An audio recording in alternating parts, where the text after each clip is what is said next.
Well, thank you, friend. Shabbat Shalom and greetings to you all. Have you noticed how the days are getting noticeably shorter? We feel it. We see it. Just look at the sun. And isn't it interesting how sometimes we see things and just in seeing, a chain of reality takes place. And sometimes we think we see something. The chain of reality is just as powerful, but for what we did not see, because we only thought we saw it.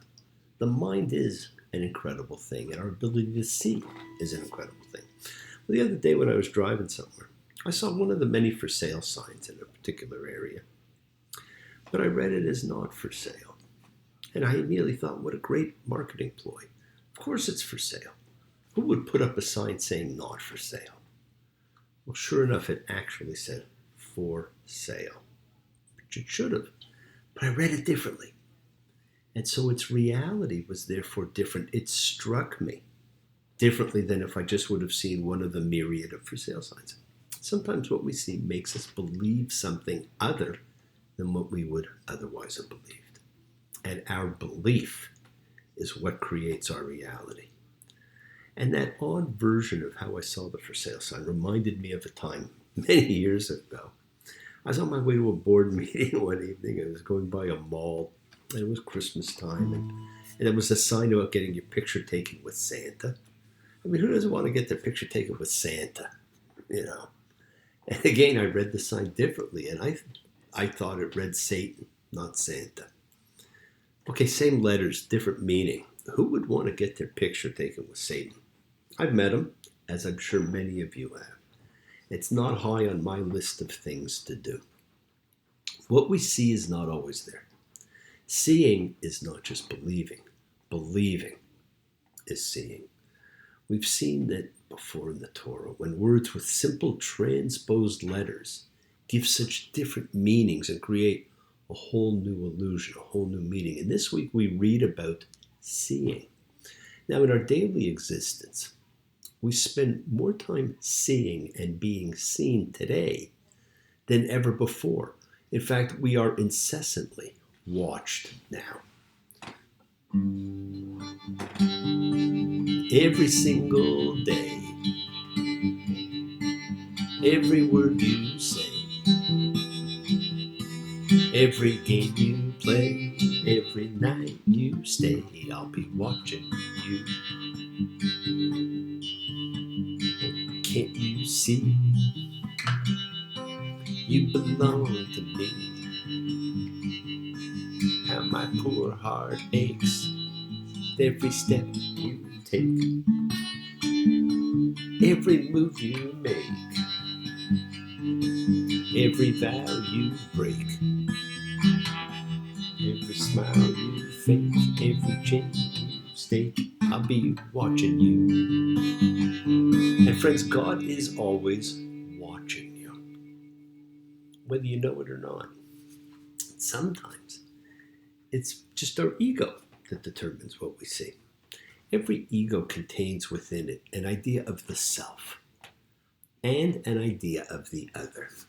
For a separate me to exist, there must be a you. Now, you can be let out of the bondage of lower self and into the freedom of living in your higher essence. Think about what you would need to be free from in yourself to experience your own goodness or tenderness, the vulnerable side that we so often hide because we're afraid of being vulnerable. When healthy, we discover that life is not always grim and serious. Happiness is a legitimate response to existence. Can you find moments of pure happiness? How do you ensure they're part of your regular life, not something you dream of, just occasionally have? When healthy, we identify with others rather than against them, realizing that others are not unlike ourselves and are therefore worthy of the same rights and privileges of us. Think about how you can nurture others as a precious human being. We're all precious. We all need to free ourselves from negative mental chatter. Like when we come together and gather in our group, celebrating as a collective consciousness of seeker showing faith. Any and all faith, love any and all love. Seeing the commonality of all, the connectedness, the preciousness of each, because we are a community, a chavura, a fellowship, as we express our nature of kindness, compassion, thoughts, feelings, hopes, dreams, and wishes that unites us all in this community house of spirit, Beth Ruach. Sharing, bringing light, keeping fear at bay. So once again, please do go ahead. Invite everybody you know, physically, digitally, psychically, emotionally, spiritually, any way you want to gather and share. From Psalm 133, the Hinei Matov, come together.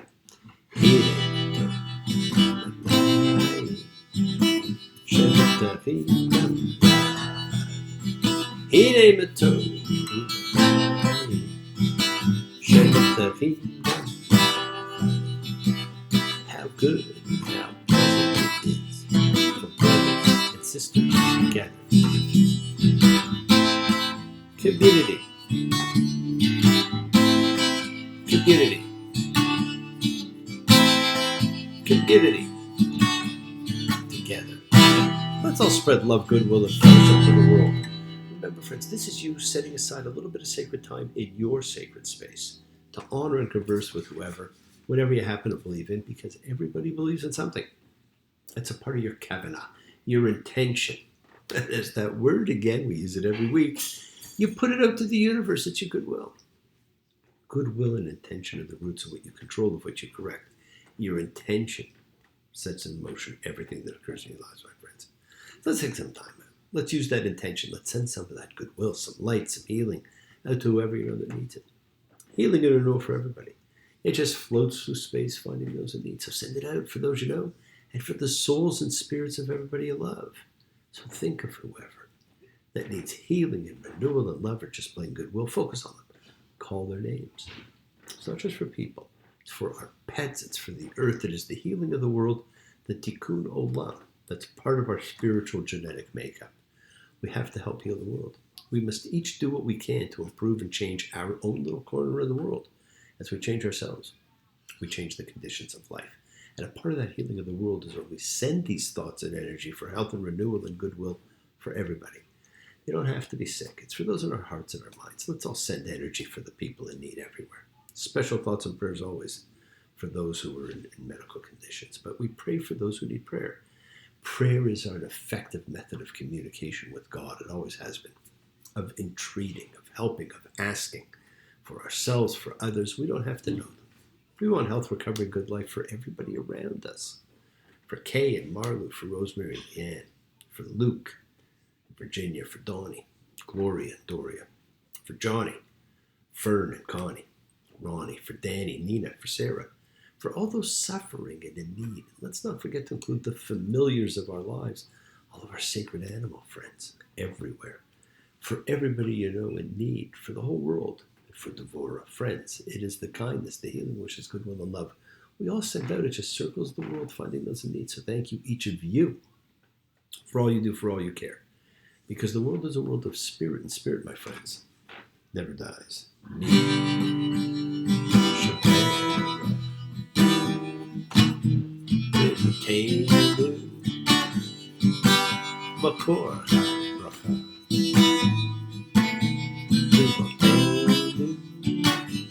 May the source of strength bless the one that for us.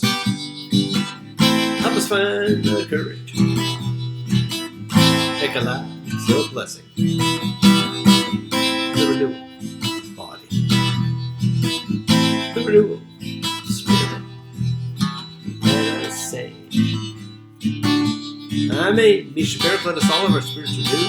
This is the great prayer for healing. Because we call upon God to heal as He's healed before. Mishaberach, may He who blessed. Because all healing is a blessing. Let's all send and receive healing and renewal energy in our efforts to love, to share, to care, to grow.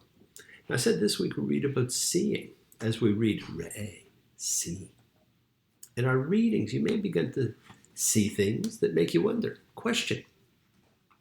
You may have questioned the heavy-handedness of the destruction of Egypt via the plagues. Not as punishment, but as an announcement. You may question Moses' insistence on the complete extermination of the Midianites. And you probably noticed it was for no known reason.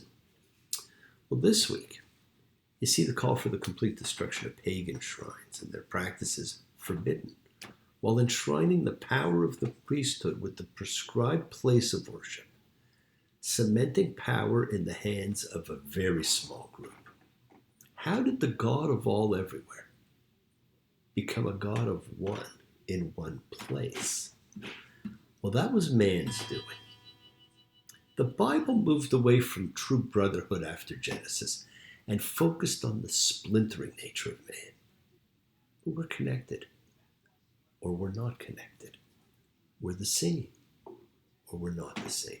We have learned to emphasize the differences and forget the similarities. Now, I said last week the hint about blessings and curses was going to be throughout this entire book. And this week's reading begins with this bipolar world of opposites being presented once again. Deuteronomy 11:26. See, I set before you today blessing and curse.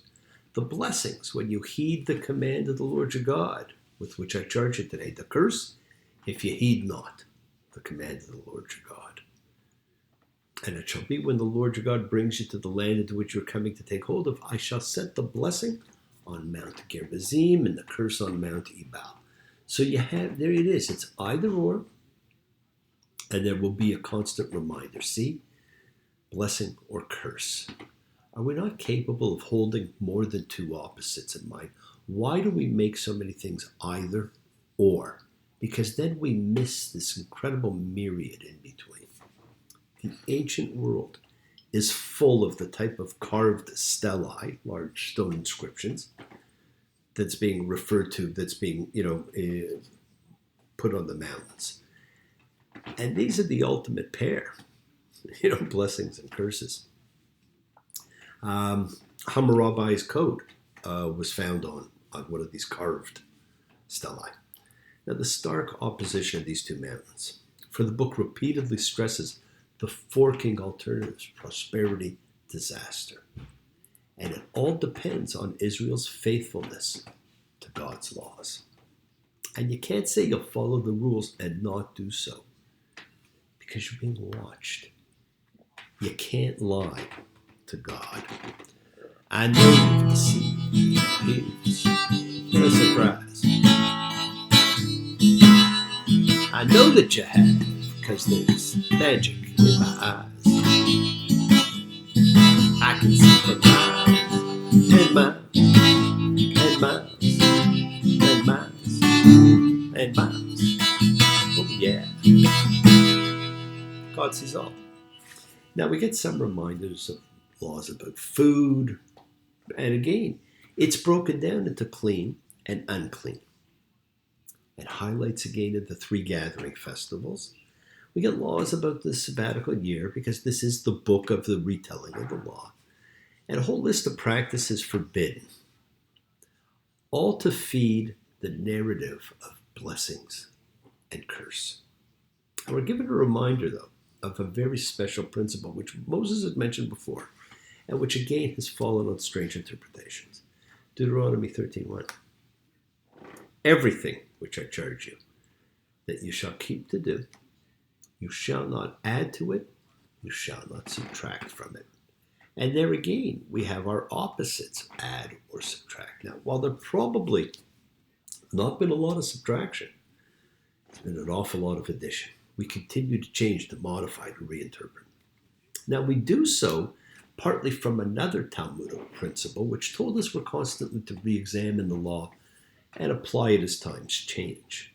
But that doesn't mean to add to the prayers or length of service, as has happened, but to use modern situations to see if ancient practices need to change to suit changing society. How we see the world changes.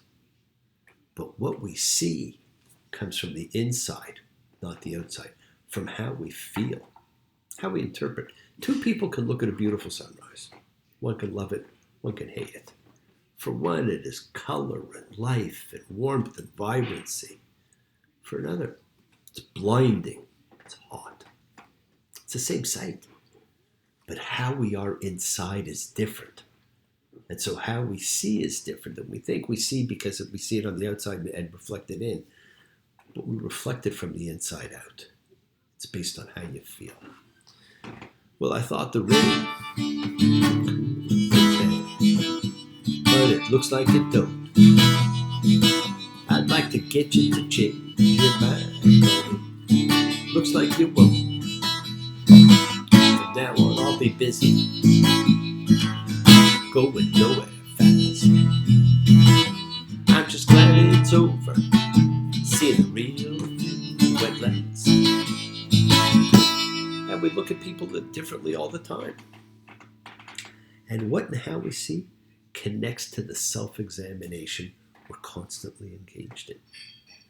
Always striving to improve, to correct, to be better.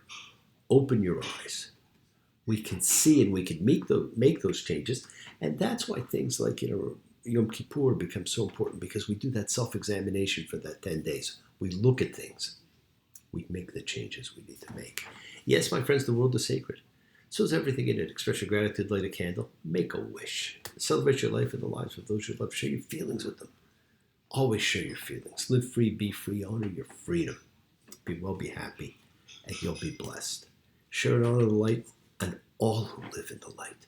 And continue to shine. Continue to send everybody you know goodwill and love. Pray for peace and freedom for everyone. And end to terror and hatred. Remember, we're a community, my friends. We learn together. We celebrate each other. We love each other.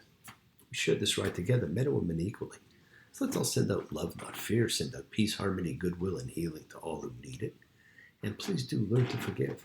Learn to love. Open your hearts. Honor the relationships of your life. Tell those you love that you love them. Take advantage of the time you have. Enjoy the journey.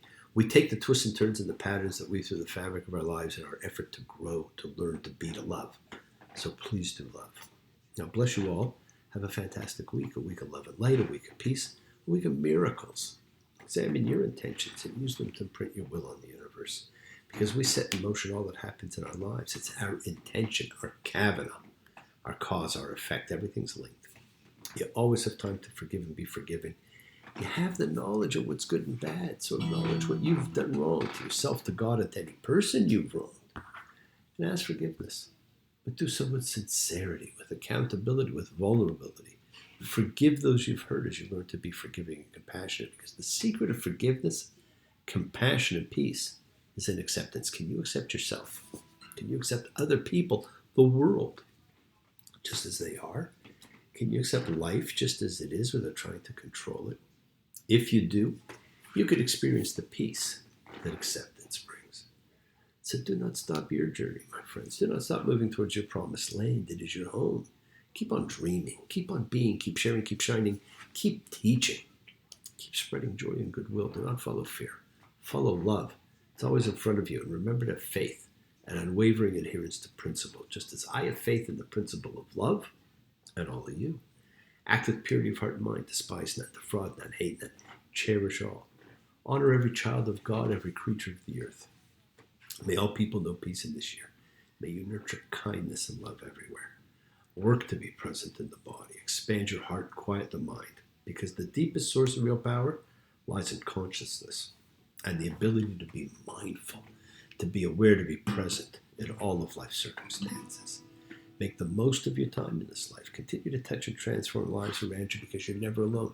You are forever blessed, and you have the ability to bring blessings to everybody you meet, health, love, and renewal to everybody you come across. We're all energy, and energy cannot be destroyed. It can only be transformed. Friends, your words are your power to transform, to love, to bless. So be generous. Bless others and bless yourself. Love with the heart, because we're all part of the greater whole. Embrace love, not fear. Forgiveness, not anger. Be there for someone, because someone will always be there for you whether you know it or not. And continue to explore faith and belief. Never accept shame as a natural state. Whatever you feel, others have felt. Whatever you've experienced, others have too. We share together. We learn together. We help each other, because we're each of us trying to find love and acceptance and support we all have or could have. That special someone in our lives. So find them. Tell them what they mean. Keep forgiving those you need to forgive. And keep asking forgiveness from those you need to ask forgiveness of. Listen to the voice of God as he, she, it talks to you. We're all on the road to the promised land. We're all here to help each other. But keep your eyes open and see what you can see. I can see clearly now. The rain is gone. I can see all in my way. Gone are the dark clouds that had me blind. Gonna be a bright sunshiny day. We always see better in the light, my friends. Let the sun shine. Thank you for joining me. Celebrate freedom and love and let the world know you walk in faith and trust in yourself. Shabbat shalom and blessings to you all. Take care. Bye.